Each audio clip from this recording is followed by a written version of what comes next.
saludar y vamos a continuar esta segunda parte leyendo en la epístola segunda a los Corintios, en el capítulo 1. Segunda a los Corintios, el capítulo 1.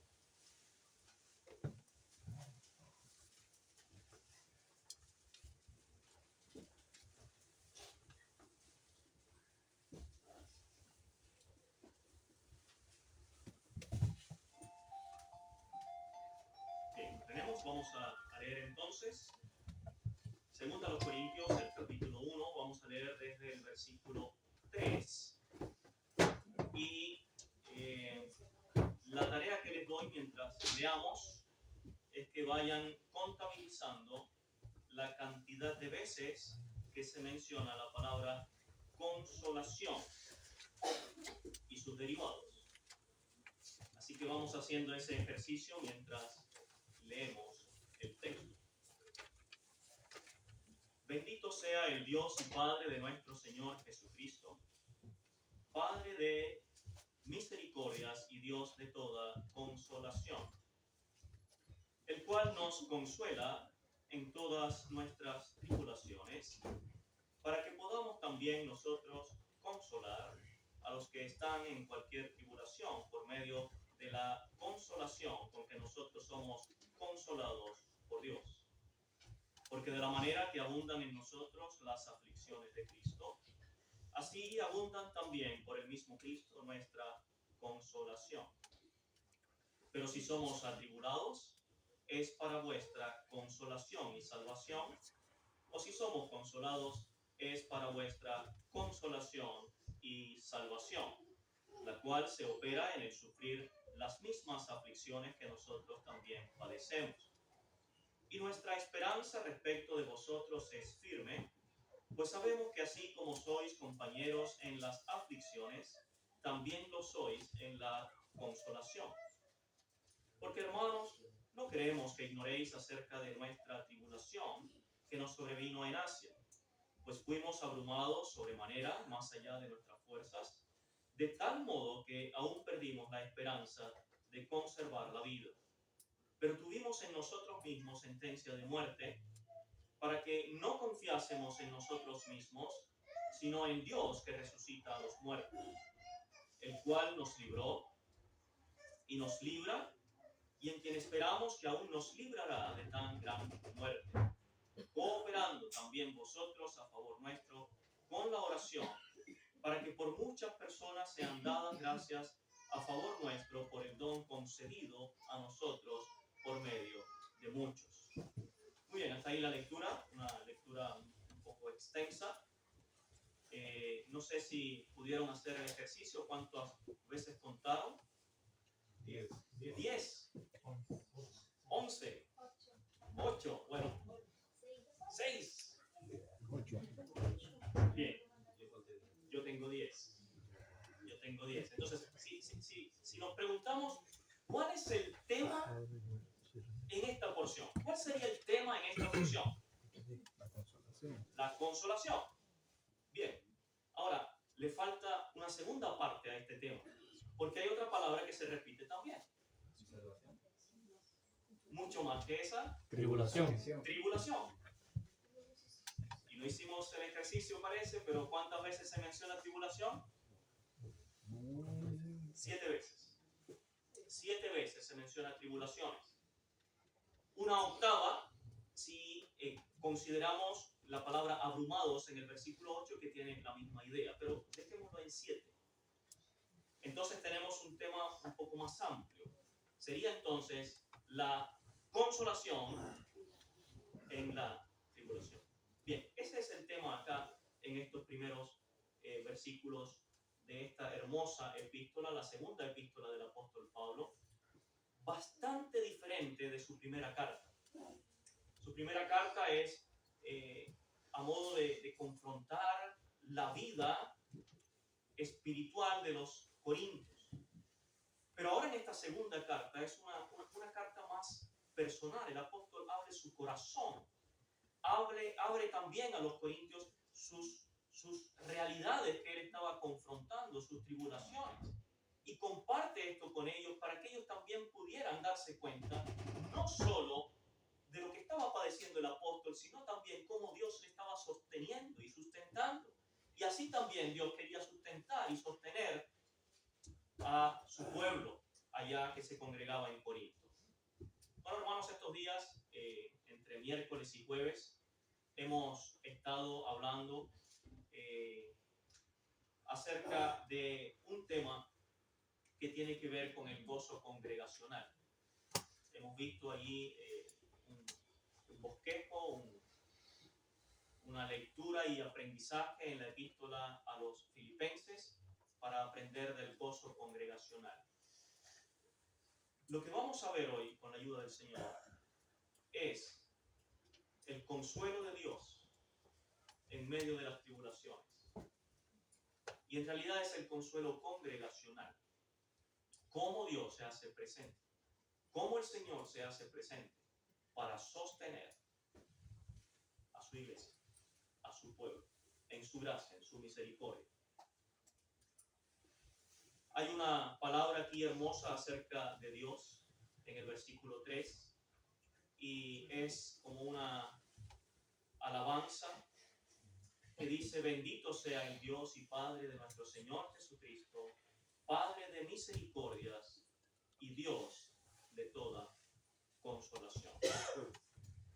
Así que tenemos la palabra consolación 10 veces mencionadas, y estas 10 menciones nos dan esa demostración de la necesidad de consolación en los creyentes. ¿Quién no necesita consuelo? Ahora vamos a aprender en este texto cómo nosotros podemos ser consolados en medio de las tribulaciones. Pero no olvidemos que la otra palabra que se menciona es tribulación. Ahora, si bien tenemos 10 veces la palabra consolación en estos primeros versículos, es importante que entendamos que en toda la epístola se menciona 29 veces aproximadamente, 29 veces el concepto de consuelo de parte de Dios. Y tenemos también la mención de las tribulaciones, de las aflicciones.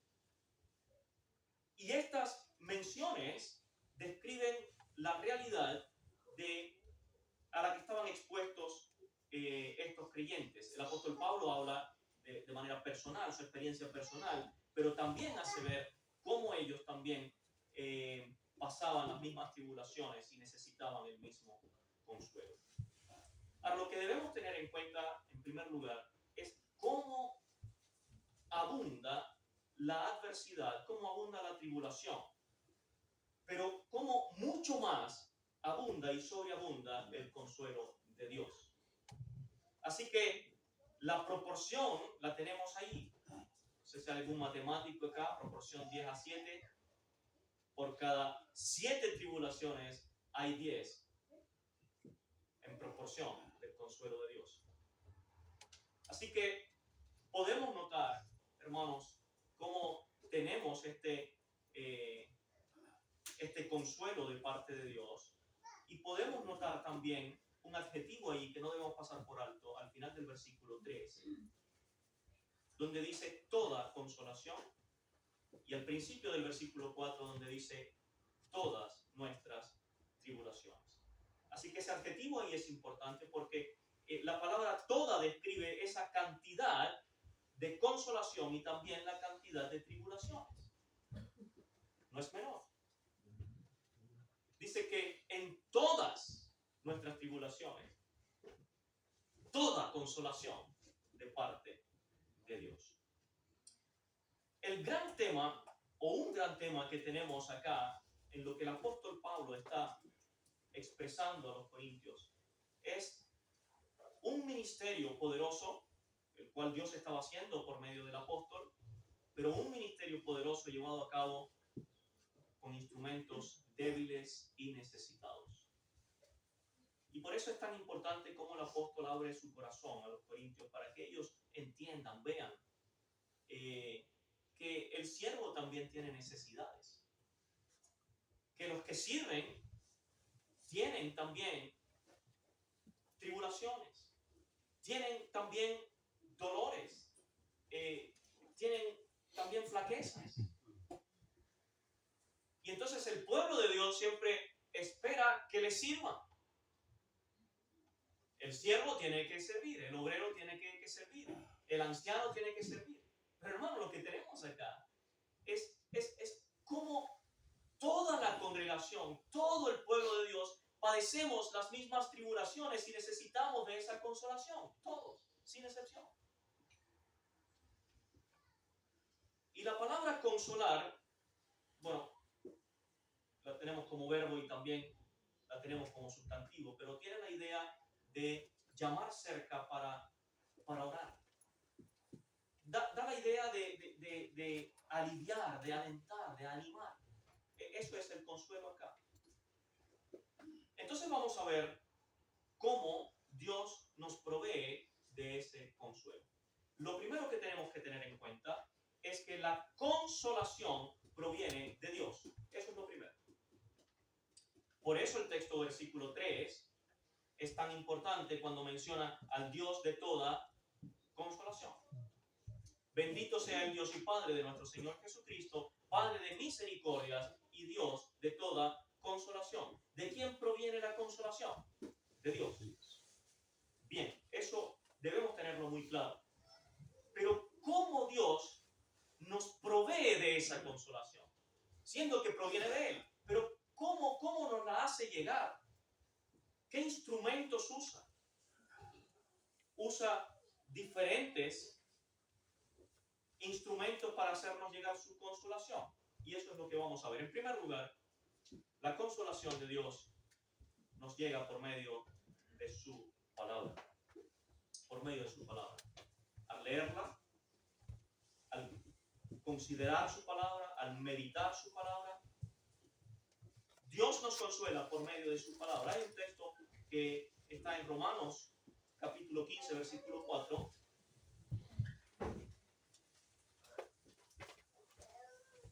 Dice así, Romanos 15, 4, porque las cosas que se escribieron antes para nuestra esperanza se escribieron a fin de que por la paciencia y la consolación de las Escrituras tengamos esperanza. Dios nos provee de su consuelo, de su consolación por medio de las Escrituras, por medio de su palabra. ¿Cuánto consuelo provee Dios? Porque es Dios que no miente. No es hombre para que mienta.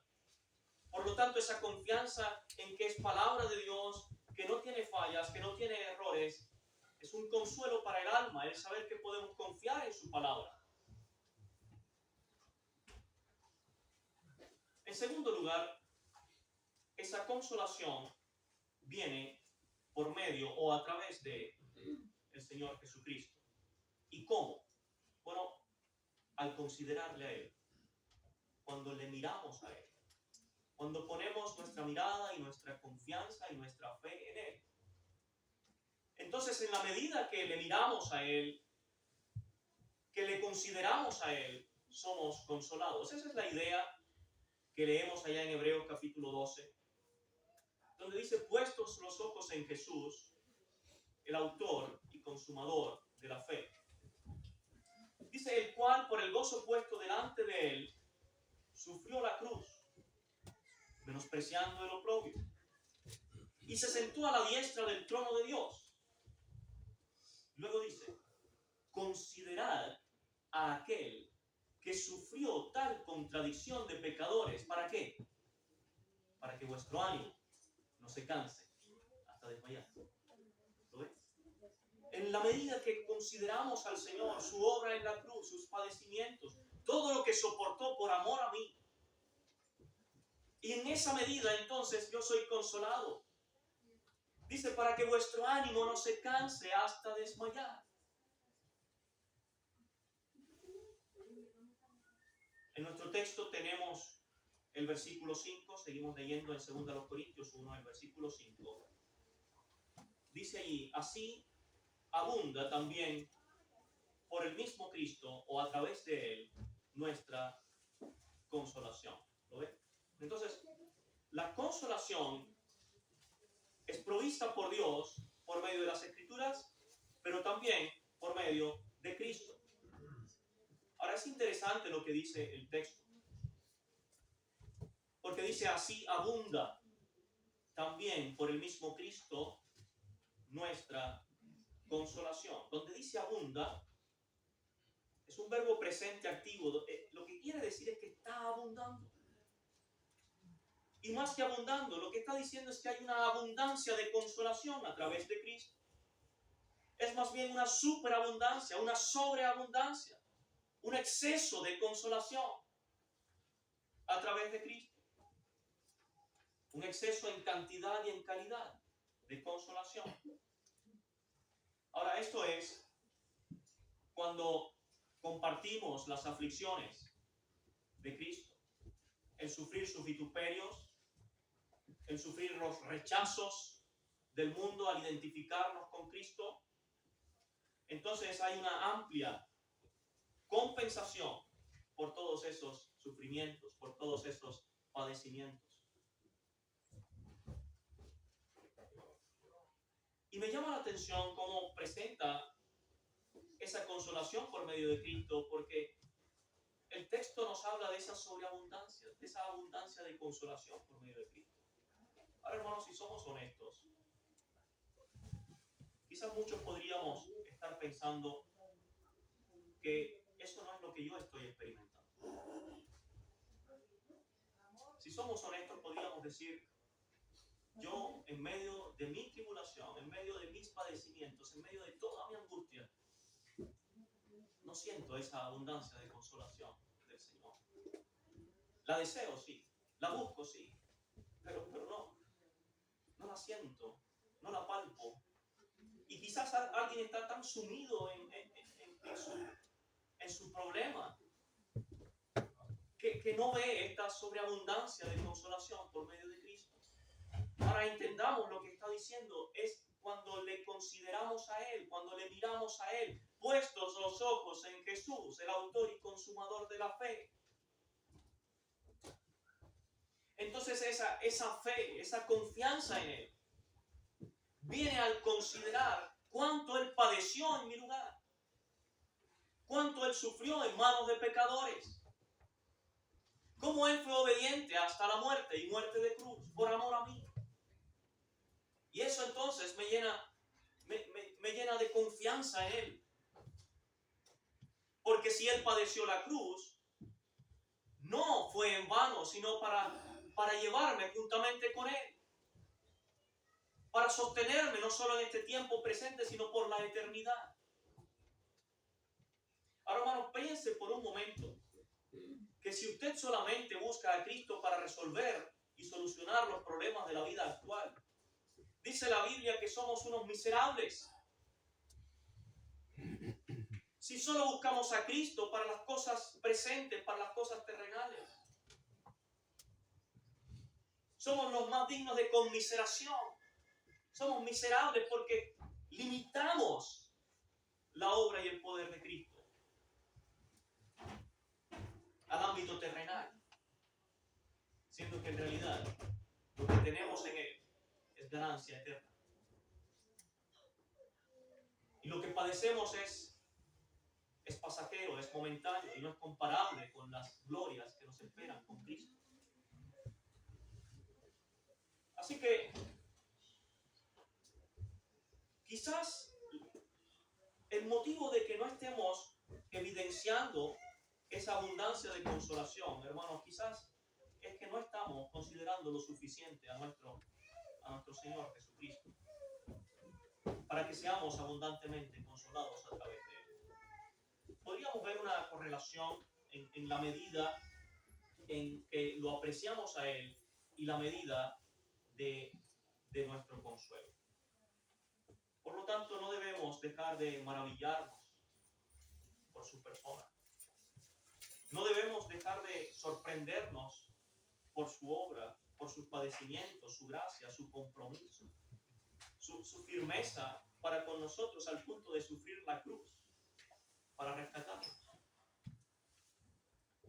Cuando somos atribulados, hermanos, ¿qué hacemos? debemos ir de regreso a la cruz. Cuando estamos en tribulación, lo que tenemos que hacer, lo más sabio que podemos hacer, es ir de vuelta a la cruz. Y pareciera que fuimos a la cruz el día que fuimos salvos y después no volvimos allí. Pero ahí está el manantial de gracia para nosotros. Es la obra de la cruz. Debemos aprender allí, a ir nuevamente ahí a los pies del Señor. Una y otra vez. Por supuesto, ya no para ser salvos. Fuimos salvos una vez y por todas. Pero cuánto consuelo hay a los pies de la cruz.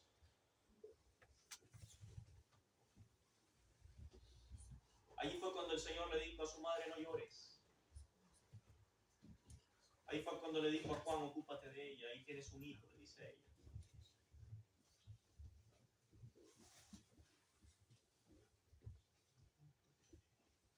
Así que a través de él recibiremos el abundante consuelo. Número 3. Esa consolación viene también por medio del Espíritu Santo. El Espíritu Santo nos llevará a afirmarnos en la veracidad de las promesas de la palabra de Dios. Adelante, no, pásenlo. Bien, entonces estamos hablando de la consolación de Dios en la segunda epístola a los Corintios, el capítulo 1, versículos del 3 al 11. La consolación proviene de Dios. En primer lugar, por medio de su palabra, por medio de Cristo al considerarle, al mirarle a Él, por medio de la fe. Y en tercer lugar, estamos viendo entonces que esa consolación viene por medio del Espíritu Santo. El Espíritu Santo es mencionado como el consolador. No lo olvidemos, es el consolador. En Juan 14:26 el Señor Jesucristo dice, mas el consolador, el Espíritu Santo, al quien el Padre enviará en mi nombre, Él os enseñará todas las cosas y os recordará todo lo que yo os he hablado, os he dicho. Y luego en Juan capítulo 16 están los discípulos ahí muy tristes. Los discípulos, la verdad es que estaban ellos en un estado de que no sabían qué iba a pasar. Estaban con temor. En Juan capítulo 14 también el Señor les habla en su tristeza. Y les dice que no teman. En Juan capítulo 14 el Señor Jesucristo les da aquellas palabras de aliento. Y si los discípulos estaban tristes y atribulados teniendo al Señor ahí al lado de ellos, bueno, imagínense nosotros. Y el Señor les dice, no se turbe vuestro corazón. ¿Creéis en Dios? Creed también en mí. Y lo que hace el Señor Jesucristo es relevante, porque les dice, en la casa de mi Padre muchas moradas hay. ¿Qué está haciendo Él? Los discípulos están poniendo la mirada en la circunstancia. Están poniendo su mirada y su estabilidad en las cosas terrenales y el Señor les hace mirar al cielo. No se turbe vuestro corazón. ¿Creéis en Dios? Creed también en mí. En la casa de mi Padre, miren arriba. Miren hacia adelante, en la esperanza. En la casa de mi Padre muchas moradas hay. Así que están los discípulos con tristeza. En Juan 16 también los discípulos estaban tristes, atribulados, y el Señor les dice, tristeza ha llenado vuestro corazón. Pero yo os digo la verdad, os conviene que yo me vaya. Porque si no me fuera el Consolador, no vendría a vosotros. Y está hablando del Espíritu Santo.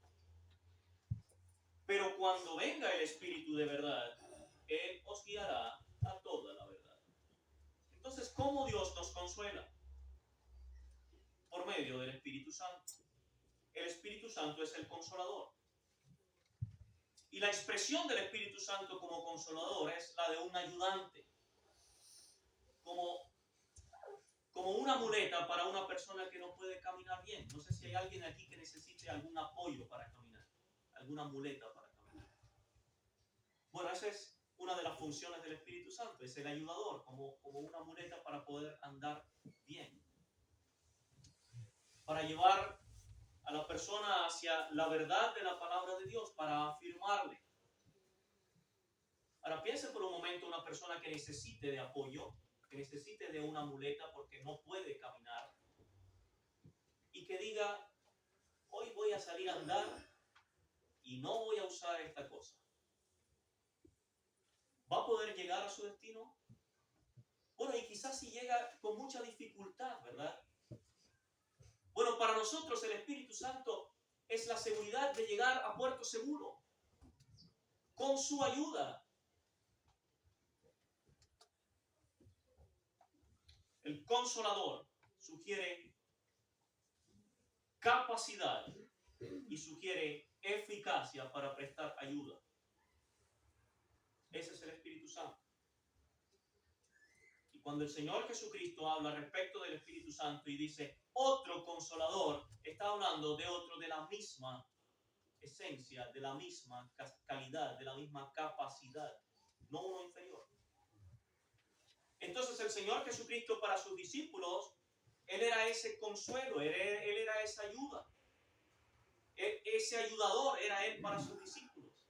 Pero cuando no estuviera Él, ¿qué tendrían? Otro consolador, de la misma calidad, de la misma esencia. No los dejaría huérfanos. Os conviene que yo me vaya, dice el Señor. Porque si no me fuera, entonces el consolador no vendría a vosotros. En cuarto lugar, este consuelo que viene de Dios también puede venir por medio de los hermanos. Por eso la iglesia local, la congregación, la asamblea es tan importante. Tiene distintas funciones. Estamos para testimonio. La iglesia en este lugar está para testificar, para hacer luz en medio de un mundo de tinieblas. Hermanos, pero no olvidemos que la asamblea, la iglesia, es un cuerpo viviente de personas salvadas, rescatadas, para que podamos compartir las cosas que Dios nos ha dado. Hemos escuchado acerca de los dones. ¿Qué son los dones?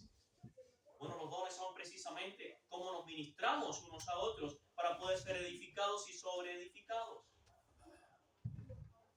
Los dones no son para beneficio personal mío, son para edificación de la iglesia. Y entonces podemos entender también cómo la consolación que Dios provee viene también de parte de los hermanos. Cuando somos animados, cuando somos exhortados, los hermanos que nos alivian mediante la misma palabra de Dios.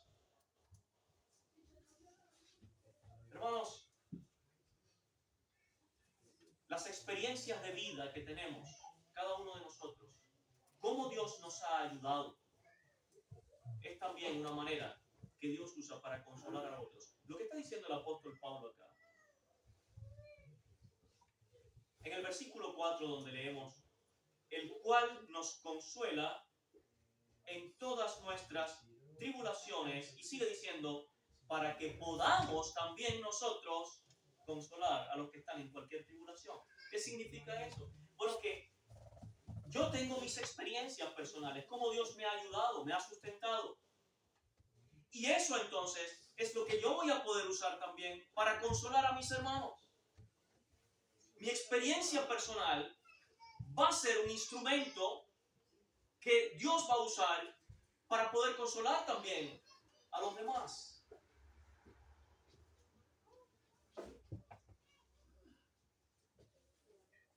Así que el hecho de participar de las mismas aflicciones nos hace darnos cuenta que no estamos solos. Somos un cuerpo donde Cristo es la cabeza. Por lo tanto, entendemos que nos necesitamos. Entendemos que Dios nos ha unido en un cuerpo para necesitarnos los unos a los otros. Esto es en realidad para otro ministerio, pero debemos entender cómo funciona el cuerpo de Cristo con cada uno de sus miembros funcionando, y si alguno se duele, el resto del cuerpo se duele, y si alguno se alegra, el resto también se alegra, y si uno funciona bien, entonces el resto funciona, pero si uno deja de funcionar y cae y tropieza, el resto también. Así que nos tenemos. Y en este versículo 4, donde leemos: el cual nos consuela en todas nuestras tribulaciones, para que podamos también nosotros consolar a los que están en cualquier tribulación, por medio de la consolación con que nosotros somos consolados por Dios. Tenemos una tremenda lección práctica. Cuando somos consolados, debemos pasar esa consolación a otros. Hermanos, somos consolados para ser consoladores. Eso es lo que debemos aprender. Somos consolados por Dios para ser consoladores de nuestros hermanos. ¿Cómo podría yo jactarme de ser mejor si padezco lo mismo que mi hermano? ¿Cómo podría pensar yo que soy una clase superior de creyente si en realidad padecemos las mismas tribulaciones de una u otra forma? Pero ahí está. Hermano, yo lo necesito a usted así como usted me necesita a mí. Y todos necesitamos de Cristo. Por eso el consuelo que viene de Dios viene de distintas maneras. Y ahí lo tenemos. Ahora, este principio de poder consolar a otros en base a nuestra propia experiencia se ejemplifica muy claramente en el caso de el Señor Jesucristo como nuestro gran sumo sacerdote. Cuando leemos acerca de Él, en Hebreos capítulo 4, versículo 15 dice: porque no tenemos un sumo sacerdote que no pueda compadecerse de nuestras necesidades. Nuestro gran sumo sacerdote, el Señor Jesucristo, es uno que puede compadecerse de nuestras debilidades. ¿Por qué? Esto es interesante. Porque Él fue tentado en todo según nuestra semejanza, pero sin pecado. Y como Él fue tentado en todo, entonces conoce lo que padecemos. Así que se cumple este principio. Somos consolados mientras padecemos tribulaciones, para que también podamos consolar a otros cuando padecen esas mismas tribulaciones. Y el Señor Jesucristo lo vivió, pero sin pecado. Él venció. Hebreos 2:18 también nos dice: pues en cuanto Él mismo padeció, siendo tentado, es poderoso para socorrer a los que son tentados. Ese es ese principio. Así que su vida en la tierra, con todas sus pruebas, con todos sus padecimientos, lo ha hecho apto para consolar a los suyos cuando atraviesan pruebas similares. Y eso mismo aplica para nosotros. Nuestras experiencias de vida son herramientas de aprendizaje para poder consolar también a otros. En quinto lugar, esa consolación también viene por medio de la oración. Tenemos entonces que la consolación viene de Dios, es de Dios. Y nos provee por medio de su palabra, por medio del Señor Jesucristo, cuando le consideramos, le miramos a Él con los ojos de la fe,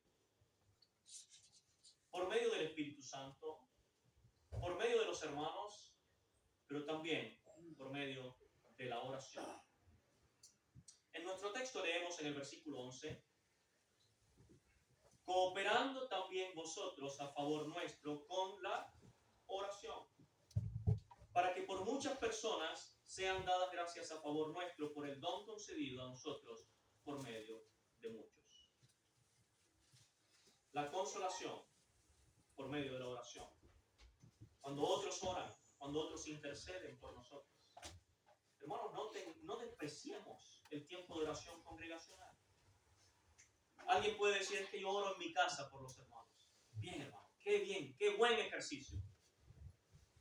Pero hermanos, la oración pública, la oración donde se reúne el pueblo para clamar a Dios. ¿Cuánto consuelo hay allí?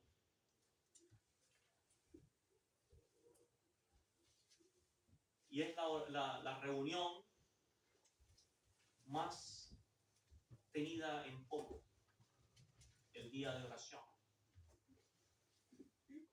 Entonces, somos consolados por medio de las oraciones. Ahora uno piensa, ¿cómo es el consuelo en el mundo? Cuando alguien nos consuela, porque estamos sufriendo por alguna pérdida, por ejemplo. Y las palabras que nos dicen en realidad son palabras que uno dice no tienen ninguna firmeza en sí mismo.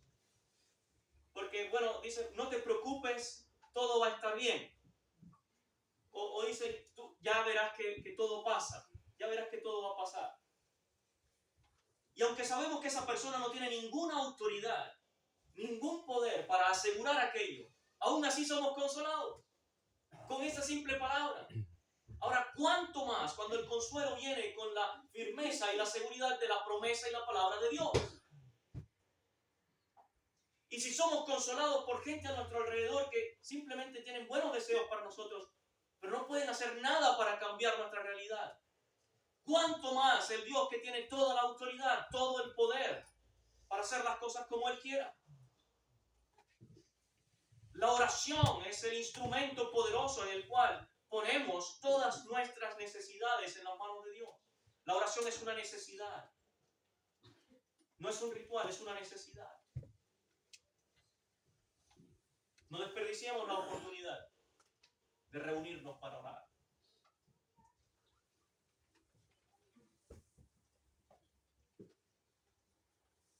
Cuán diferente es cuando un creyente es consolado con la firmeza, con el amor, con la veracidad de la palabra del Dios que no miente. Cuánto consuelo hay en eso. Cuánto ánimo infunde un pueblo que ora en favor de las necesidades.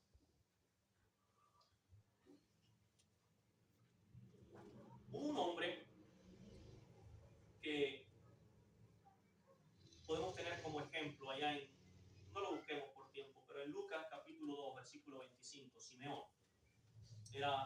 se describe ahí como un hombre justo y piadoso que esperaba la consolación de Israel.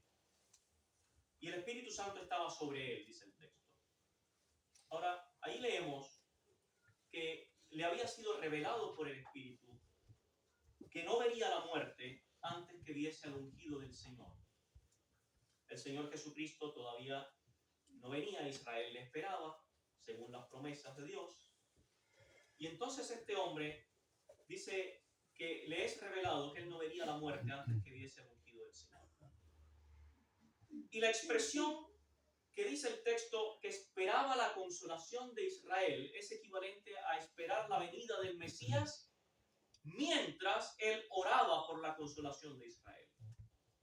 Él esperaba la consolación de Israel. ¿Cómo la esperaba? Bueno, estaba esperando al Mesías, mientras tanto oraba por la consolación de Israel.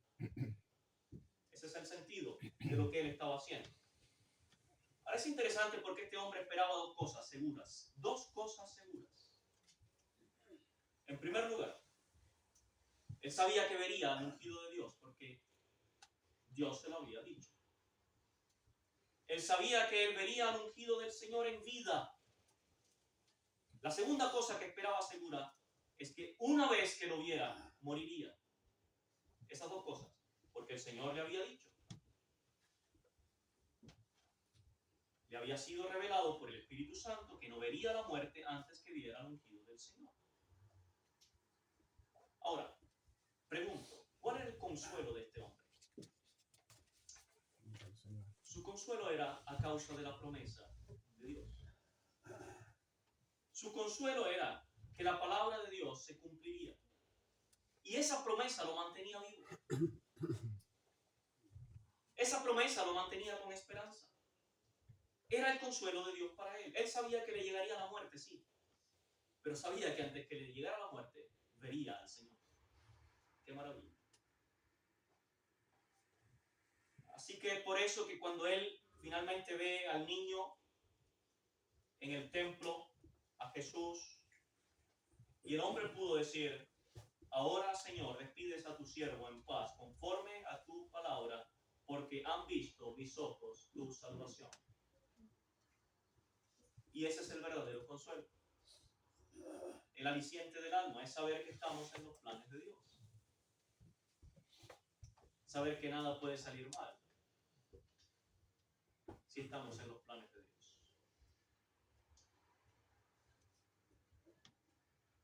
Hemos leído esta hermosa expresión en el versículo 3. Bendito sea el Dios y Padre de nuestro Señor Jesucristo, Padre de misericordias y Dios de toda consolación. Dios de toda consolación. Y qué hermoso es pensar en lo que Dios hace a favor nuestro. Padre de misericordias. Tiene misericordia, tiene cuidado de nosotros. Pero también dice Dios de toda consolación. Ahora quiero dedicarme un poco a pensar en alguna persona que quizás no es salvo. Y quiero dirigirme a ti por un momento.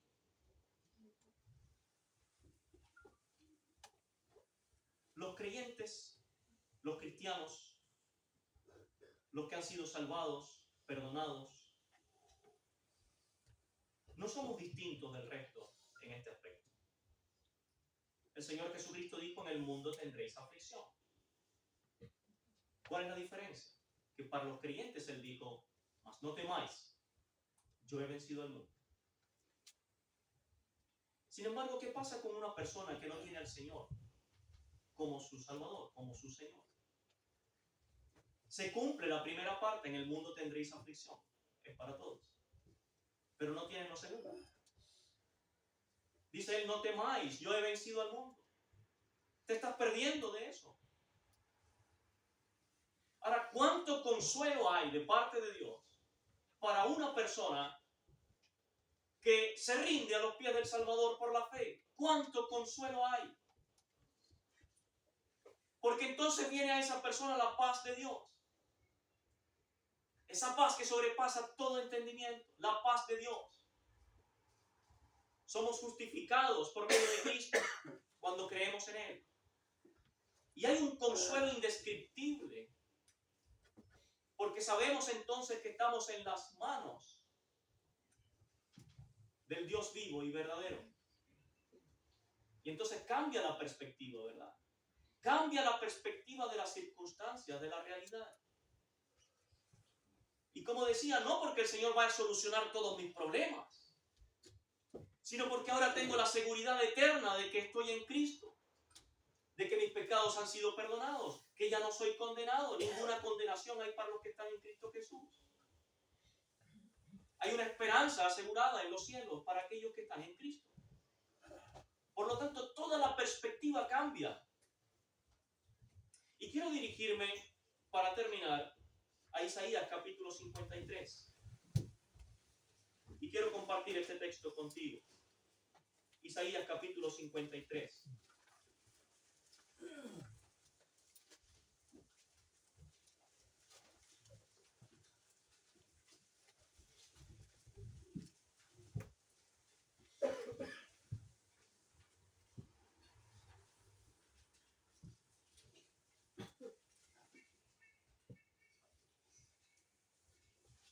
¿Quién ha creído a nuestro anuncio?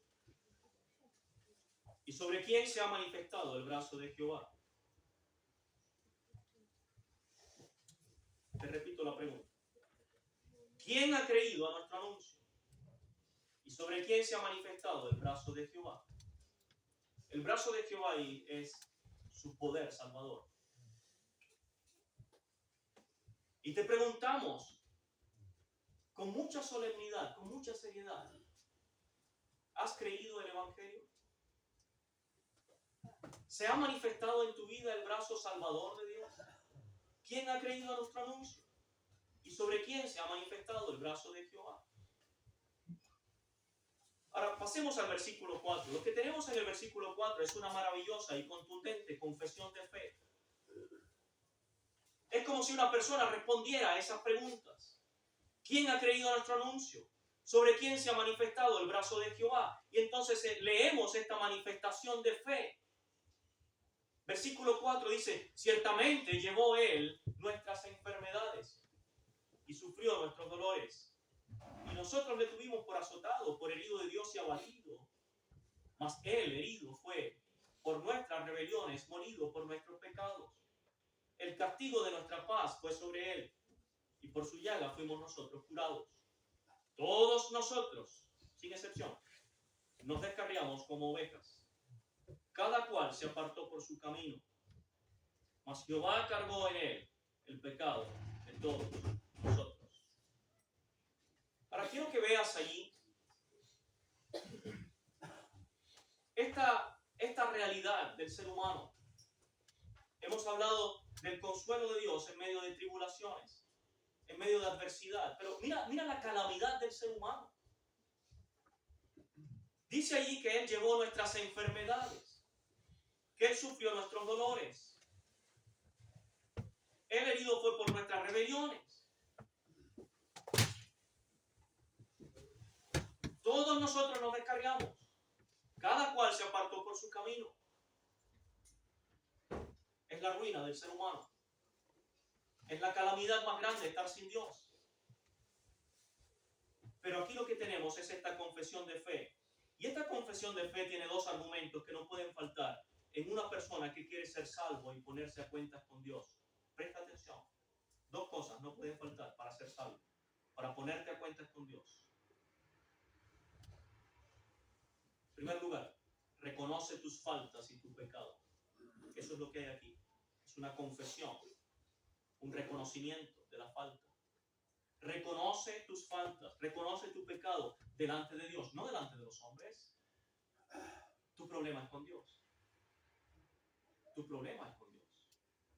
Ningún ser humano, por eminente que sea, por cargo que sea, de ninguna religión, puede asegurarte el perdón de tus pecados y la vida eterna. Por lo tanto, tu problema es con Dios. El problema de rebeldía es con Dios. El problema del corazón inconverso es con Dios. Entonces, lo primero que debe haber es un reconocimiento de la falta, del pecado. Pero segundo, reconoce que la obra de Jesucristo en la cruz es suficiente y poderosa para quitar esa falta, para limpiar todo ese pecado. Y es por eso que esos dos elementos son la respuesta de una persona que ha creído el mensaje: arrepentimiento para con Dios y fe en el Señor Jesucristo. Eso es fe en la obra de la cruz. La fe en la obra de la cruz es esto: arrepentimiento genuino de corazón para con Dios. Yo te he ofendido, pero fe en el Señor Jesucristo. Su obra es suficiente para perdonarme de todos mis pecados. Y entonces, lo que quiero invitarte es a que podamos leer este texto, pero que lo apliques a ti de manera personal, que tú puedas leerlo como una confesión de fe personal para que te des cuenta cómo funciona. Porque si bien aquí habla en plural, dice todas nuestras enfermedades, nuestros dolores. Pero cuando habla en plural, incluye a todos sin excepción. Por lo tanto, tú puedes hablar aquí de manera personal. Y tú puedes hacer tuyas estas palabras. Exprésate a Dios hablando en primera persona. Leemos entonces versículo 4. Ciertamente llevó Él, ¿cómo lees? Mis enfermedades. Él llevó mis enfermedades. Ahora, enfermedades aquí tiene que ver con calamidades. Tiene que ver con miseria, la miseria humana. Él llevó eso en la cruz.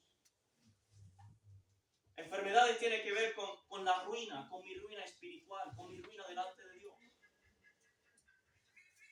Él llevó mis enfermedades. Luego dice, y sufrió, ¿cómo lees? Mis dolores.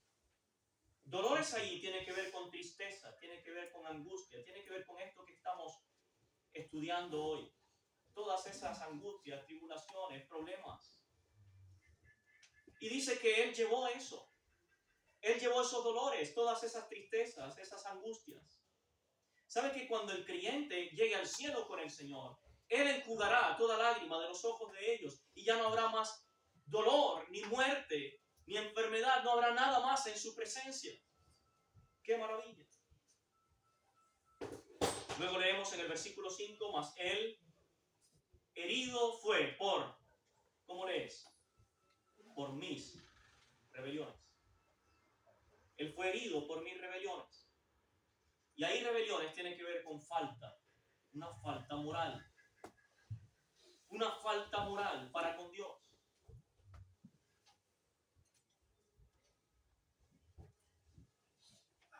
Él fue herido por mis rebeliones. Y luego dice, morido por, puedes decir, por mis pecados. Morido por mis pecados. Y ahí pecados tienen que ver con perversidad moral, con iniquidad. Si bien la palabra rebeliones tiene que ver con una falta moral, ahora cuando dice pecado tiene que ver con algo más profundo, con la perversidad del corazón, una perversidad moral, una iniquidad delante de Dios. Y esto incluye pecados grandes y pequeños. No hay pecado tan grande que el Señor no pueda perdonar. Y no hay pecado tan pequeño que el Señor pueda pasar por alto. ¿Lo entiendes? Todos los pecados el Señor los llevó en la cruz sobre sí mismo en el madero. Morido por mis pecados. Ahora veamos los resultados de eso. Los resultados maravillosos. Dice en el versículo 4 que Él fue castigado para mi paz. Perdón, el versículo 5 al final. Dice, el castigo de mi paz fue sobre Él. Mi paz. Paz para con Dios. Ya no condenado.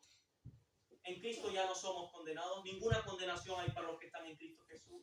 Hay una paz. Paz para con Dios. ¡Qué maravilla! ¿Tienes esa paz? ¿Quién ha creído nuestro anuncio? ¿Sobre quién se ha manifestado el brazo salvador de Dios?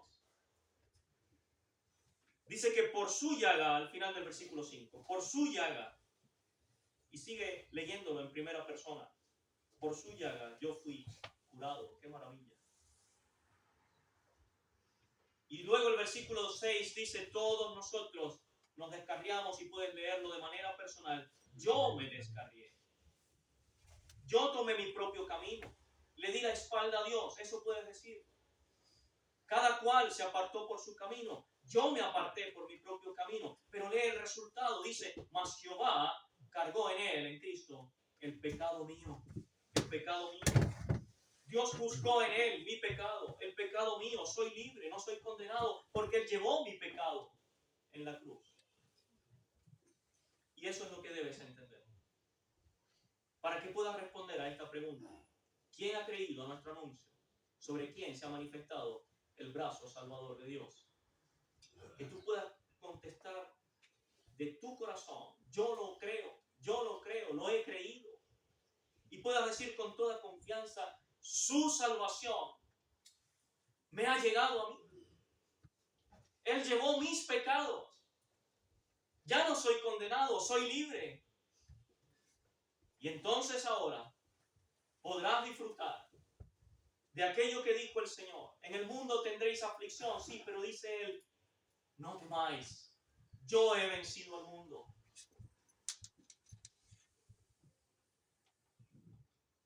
Así que tenemos el consuelo para los creyentes, pero tenemos también allí la evidencia de la falta de consuelo de Dios en aquellos que están enemistados con Dios, que son rebeldes para con Dios.